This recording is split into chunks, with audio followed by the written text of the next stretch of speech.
আবারও বার্সেলোনায় ফিরতে চলেছেন নেইমার জুনিয়র। আরও একবার কাতালান জার্সিতে নিজেকে প্রমাণ করতে চান ব্রাজিলিয়ান সুপারস্টার। দর্শক, নেইমারের পরবর্তী ক্লাব কোনটি হবে? আপনাদের মূল্যবান মতামত আমাদের অবশ্যই কমেন্ট করে জানাবেন। আল হিলাল ছেড়ে নেইমার জুনিয়র ইতিমধ্যে পাড়ি জমিয়েছেন শৈশবের ক্লাব সান্তোস এফসিতে।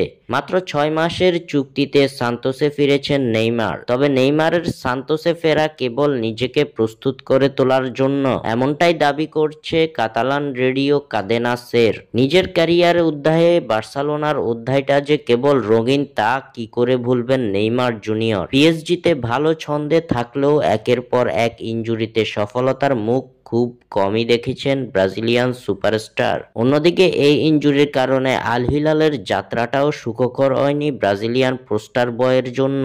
আল হিলালে যোগ দিয়ে 1.5 বছরে মাত্র 7 ম্যাচ খেলতে পেরেছেন তিনি। চোটের কারণে দীর্ঘ সময় মাঠের বাইরে থাকা নেইমার এখন সান্তোসে নিজের ফিটনেস পুনরুদ্ধারে মনোযোগী হয়েছেন। ইতিমধ্যে 3টি ম্যাচ খেলে ধীরে ধীরে পুরনো ছন্দে ফেরার ইঙ্গিত দিয়েছেন, যদিও এখনো গোলের দেখা পাননি। এদিকে এবার আবারও গুঞ্জন উঠেছে নেইমারের বার্সেলোনায় ফেরা নিয়ে। কাতালান রেডিও কাদেনা সের দাবি করছে সান্তোসে ফিরে নেইমার নিজের সেরা ফর্ম ফিরে পাওয়ার চেষ্টা চালিয়ে যাচ্ছেন। পরিবার ও বন্ধুদের কাছাকাছি থেকে নিজেকে পুনরায় গড়ে তোলার পাশাপাশি ইউরোপীয় ক্লাবগুলোর নজর কাড়ার লক্ষ্যে কাজ করছেন ব্রাজিলিয়ান সুপারস্টার। তার মূল লক্ষ্য আবারও বার্সেলোনায় ফেরা। নেইমারের বার্সেলোনায় ফেরার স্বপ্ন কি বাস্তবে রূপ নিবে তা সময় বলে দেবে।